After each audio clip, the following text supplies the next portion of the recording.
chapitre 5. Mais un homme nommé Ananias, avec Saphira sa femme, vendit une propriété et retint une partie du prix, sa femme le sachant.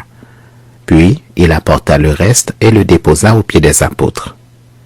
Pierre lui dit, Ananias, pourquoi Satan a-t-il rempli ton cœur au point que tu mentes au Saint-Esprit et que tu aies retenu une partie du prix du champ? S'il n'eût pas été vendu, ne te restait-il pas? Et après qu'il a été vendu, le prix n'était-il pas à ta disposition? Comment as-tu pu mettre en ton cœur un pareil dessein? Ce n'est pas à des hommes que tu as menti, mais à Dieu. Ananias, entendant ces paroles, tomba et expira. Une grande crainte saisit tous les auditeurs. Les jeunes gens s'étant levés, l'enveloppèrent, l'emportèrent et l'ensevelirent. Environ 3 heures plus tard, sa femme entra sans savoir ce qui était arrivé. Pierre lui adressa la parole. « Dis-moi, est-ce à un tel prix que vous avez vendu le champ? » « Oui, répondit-elle, c'est à ce prix-là. » Alors Pierre lui dit, « Comment vous êtes-vous accordé pour tenter l'Esprit du Seigneur? Voici ceux qui ont enseveli ton mari sont à la porte, et ils t'emporteront. » Au même instant, elle tomba aux pieds de l'apôtre et expira. Les jeunes gens étant entrés la trouvèrent morte, ils l'emportèrent et l'ensevelirent auprès de son mari. Une grande crainte s'empara de toute l'assemblée et de tous ceux qui apprirent ces choses. Beaucoup de miracles et de prodiges se faisaient au milieu du peuple par les mains des apôtres.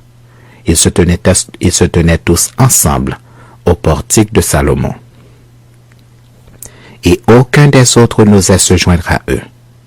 Mais le peuple les louait hautement. Le nombre de ceux qui croyaient au Seigneur, hommes et femmes, s'augmentait de plus en plus, en sorte qu'on apportait les malades dans les rues et qu'on les plaçait sur des lits et des couchettes, afin que, lorsque Pierre passerait, son nombre, au moins, couvrit quelques-uns d'eux. La multitude accourait aussi des villes voisines à Jérusalem, amenant des malades et des gens tourmentés par des esprits impurs, et tous étaient guéris. Cependant, le souverain sacrificateur et tous ceux qui étaient avec lui, savoir le parti des Sadducéens, se levèrent, remplis de jalousie, mirent les mains sur les apôtres et les jetèrent dans la prison publique. Mais un ange du Seigneur, ayant rouvert pendant la nuit les portes de la prison, les fit sortir et leur dit, « Allez, tenez-vous dans le temple, et annoncez au peuple toutes les paroles de cette vie. » Ayant entendu cela, ils entrèrent dès le matin dans le temple et se mirent à enseigner. Le souverain sacrificateur et ceux qui étaient avec lui étant survenus, ils convoquèrent le Sanhédrin et tous les anciens des fils d'Israël, et ils envoyèrent chercher les apôtres à la prison. Les huissiers, à leur arrivée, ne les trouvèrent point dans la prison. Ils s'en retournèrent et firent leur rapport en disant, « Nous avons trouvé la prison soigneusement fermée et les gardes qui étaient devant les portes, mais après avoir ouvert, nous n'avons trouvé personne dedans. » Lorsqu'ils eurent entendu ces paroles, le commandant du temple et les principaux sacrificateurs ne savaient que penser des apôtres et des suites de cette affaire. Quelqu'un vint leur dire, « Voici, les hommes que vous avez mis en prison sont dans le temple et ils enseignent le peuple. » Alors le commandant partit avec les huissiers et les conduisit sans violence, car ils avaient peur d'être lapidés par le peuple. Après qu'il les eut ramenés en présence du Sanhédrin, le souverain sacrificateur les interrogea en ces termes. « Ne vous avons-nous pas défendu expressément d'enseigner en ce nom-là?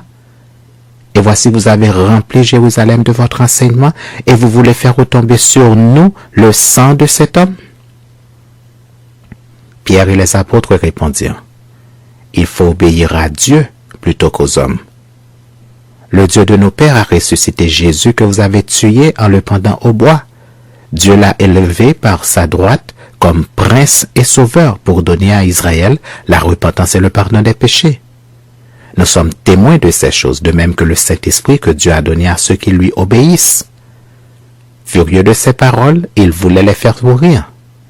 Mais un pharisien nommé Gamaliel, docteur de la loi, estimé de tout le peuple, se leva dans le Sanhédrin et ordonna de faire sortir un instant les apôtres.